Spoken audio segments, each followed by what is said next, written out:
Ուռուցքաբանության զարգացման էտապները Հայաստանի Հանրապետությունում եւ ապագայի տեսանկյունում։ Աշխարհում քաղցկեղի ամենատարածված տեսակները ըստ սեռի 2020 թվականին 100,000 բնակչի հաշվով դա տղամարդկանց մոտ թոքի քաղցկեղն է եւ կանանց մոտ կրծքագեղձի քաղցկեղը։ Նույնպիսի պատկեր է նաեւ մահացության առումով, այսինքն թոքի քաղցկեղից ամենաբարձր մահացություն ունենք եւ երկրորդ տեղում է կրծքագեղձի քաղցկեղը։ Հայաստանի Հանրապետությունում վերջին 20 տարվա ընթացքում մենք ունեցել ենք հետևյալ տվյալները։ Չարորակ նորագոյացություններից հիվանդացությունը աճել է 1967 դեպքով, մահացությունը նվազել է 1129 դեպքով եւ ամենակարևորը, որ ցանկանում եմ ձեր ուշադրությունը սևեռել, դա բարձիթողությունն է, որը տարիներ շարունակ մեր հանրապետությունում բարձիթողությունը շատ մեծ դեր է կատարել, քանի որ ուշ ենք հայտնաբերել, ապա մահացությունը նաև բարձր թվերի վրա է եղել։ Պիտի ասեմ, որ վերջին 20 տարվա վերլուծությունը ըստ ՈՒԱԿ-ի տվյալների բարձիթողությունը նվազել է 2851 դեպքով։ Բայց պիտի ասեմ նաև, որ 2018 թվականից օբյեկտիվ պատճառներով, քանի որ պատանատոմիական լաբորատորիաները մեզ չեն տալիս տվյալներ հիվանդների մահացության մասին, միգուցե եւ այս թիվը փոքրինչ սխալ լինի։ Հայաստանի Հանրապետությունում քաղցկեղի նոր դեպքերի վիճակագրությունը այսպիսին է, առավել մանրամասն այս մասին իմ գոլեգան հաջորդիվ կներկայացնի։ Օնկոծառայության ստրուկտուրան մինչև 2000 թվականները։ Մինչև 2000 թվականները մենք ունեցել ենք մեկ գիտական կենտրոն, դա ուռուցքաբանության ազգային կենտրոնն է եղել, եւ Գյումրիի, Վանաձորի եւ Երևանի օնկոդիսպանսերները։ Ինչով էր սա լավ եւ ինչով էր սա վատ։ Վատ էր նրանով, որ չկար մրցակցություն եւ լավ էր նրանով, որ հսկելը բավական հեշտ էր։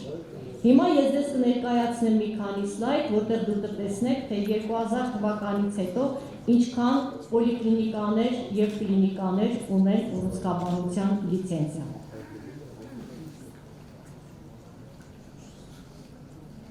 Ասեմ թվային հիմա։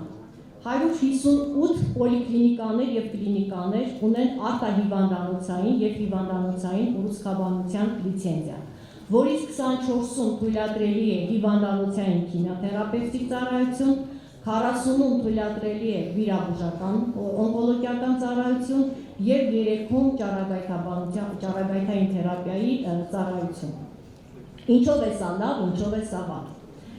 Լավ է իհարկե, որ կա մրցակցություն եւ ամեն մի կլինիկա փորձում է առավել նոր ներդրումների, նոր տեխնոլոգիաների եւ նոր մեթոդների միջոցով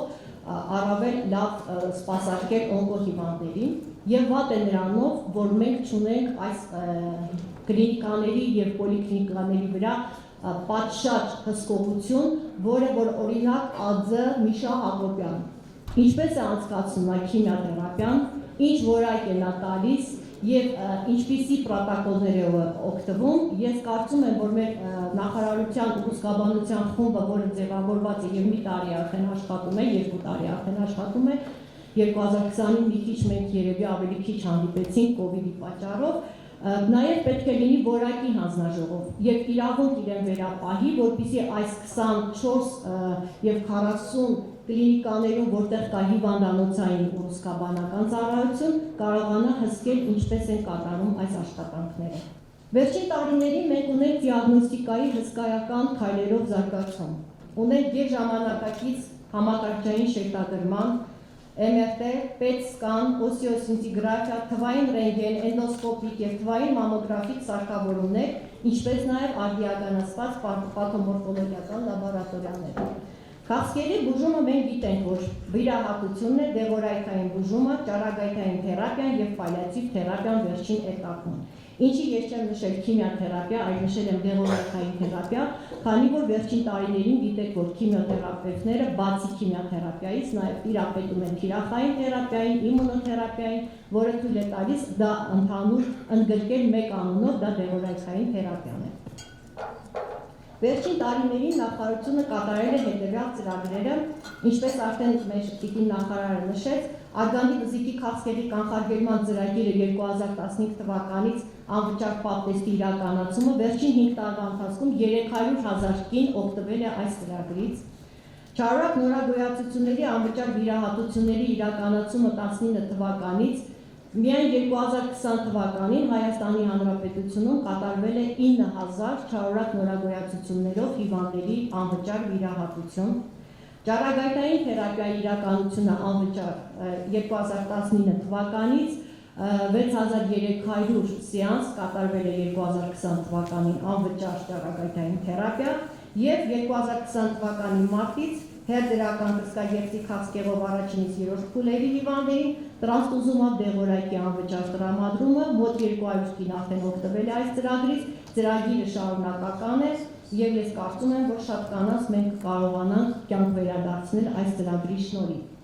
2015 թվականից տրանսֆուզումով դեղամիջոցը ԱՀԿ-ի կողմից որպես կենսականորեն կարևոր դեղամիջոց է համարվել եւ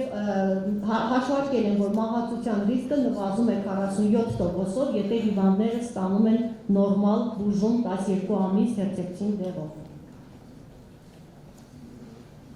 Ցանկանում եմ խոսել սկրինինգային ծրագրերի մասին, որովհետեւ դուք գիտեք, քաղցկեղը շատ ավելի հեշտ է կանխարգելել, քան հետո բուժել։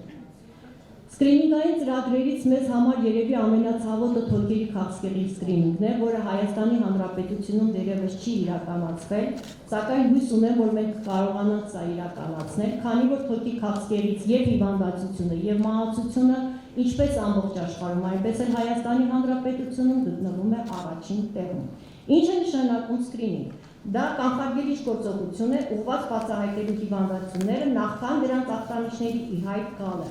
Եվ եթե մենք առաջին փուլում հայտնաբերելուց թոքի քաղցկեղը բուժում ենք 5 տարվա ապրելիության ցուցանիշ ենք ապահովում 70% դեպքերում,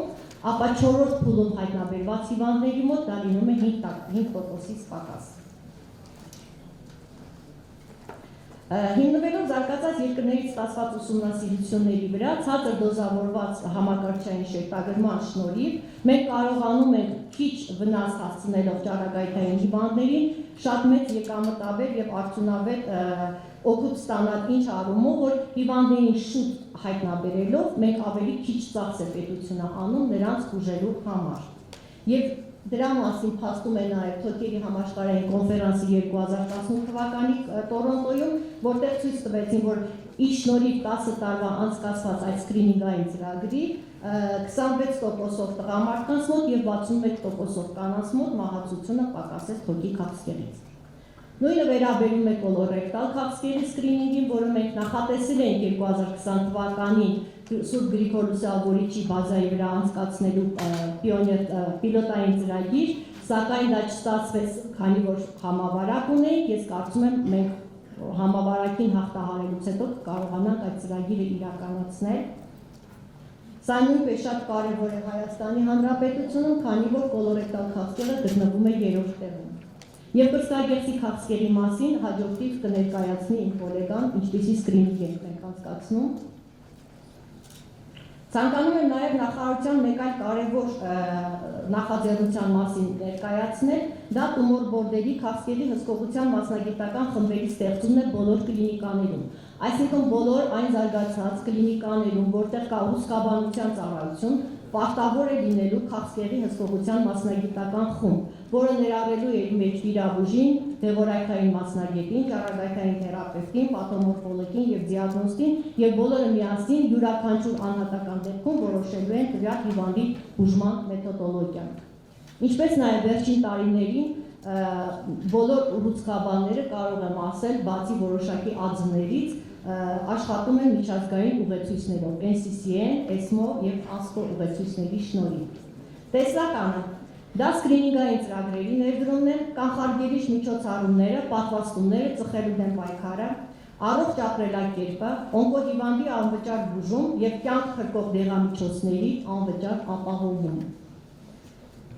Հեռանկարներում շատ կարևոր եմ համարում մոլեկուլյար գենետիկ լաբորատորիաների ստեղծումը, քանի որ այսօր ամբողջ աշխարհում տրենդային համարվող պերսոնալիզացված բժշկությունը հնարավոր է միայն լավ մոլեկուլյար գենետիկ լաբորատորիաների զարգացման շնորհիվ։ Ինչպես նաև իմունոթերապիայի, թիրախային թերապիայի հասանելիություն Հայաստանի Հանրապետության յուրաքանչյուր բնակչին եւ տեղային բուժման մեթոդների ներդրում եւ ընդլայնում, դա քիմիաէմբոլիզացիան, ռադիոաբլյացիան, էլեկտրոքիմիաթերապիան եւ ռեգիոնալ քիմիաթերապիան։ Պիտի ասեմ, որ այս տեղային մեթոդները որոշակի կլինիկաներում արդեն կան, բավական հաջող կերպով իրականացվում են եւ կարծում եմ պետք է բոլոր կլինիկաներում սրանք պարտադիր լինեն։ Արմատական եւ քիչ ինվազիվ օրգանապատական վիրահատությունների ընդլայնում, սա նույնպես վերջի տարիներին թափ է արել Հայաստանում եւ թորակոսկոպիկ եւ լապարասկոպիկ վիրահատությունները, որոնք քիչ ինվազիվ եւ քիչ տրավմատիկ լինելով ապահովում են ռադիկալ վիրահատություններ եւ կուզենայի նաեւ ուշադրություն դարձնել ստերեոտաքսիկ ռադիոթերապիային, քանի որ Հայաստանի Հանրապետությունից այսօր շատ հիվանդներ մեկնում են արտերկիր, քանի որ մենք ունենք ստերեոտաքսիկ ռադիոթերապիա, կուզենայի սա զարգացնել։ Ինչի կբերի մեր ռազմավարությունը, հիվանդացության կայունացում եւ մահացության ցուցանիշների նվազեցում, 5 եւ 10 տարվա ապրելիության ցուցանիշների բարելավում, Հայաստանի եւ եվրոերկրների միջև առկա ապրելիության տարբերության կրճատում, քաղցկեղի կառավարման համապետական միասնական համակարգի ներդրում, սա ամենակարևոր երևի թե պունկտն է իմ նշածների մեջ, ախտորոշիչ եւ բուժական ծառայությունների հավասար հասանելիության ապահովում բնակչության բոլոր խավերի համար, ինչպես նաեւ հիվանդների կյանքի որակի էական բարելավում եւ նրանց ներգրավվածություն բուժման որոշումները կայացնելու գործում։ Պետք է հիշել, որ յուրաքանչյուր հիվանդության պատմության ետևում մի ընտանիքի կյանք է եւ ընձեռենք հնարավորություն ապրելու այդ կյանքը լիարժեք։ Շնորհակալություն։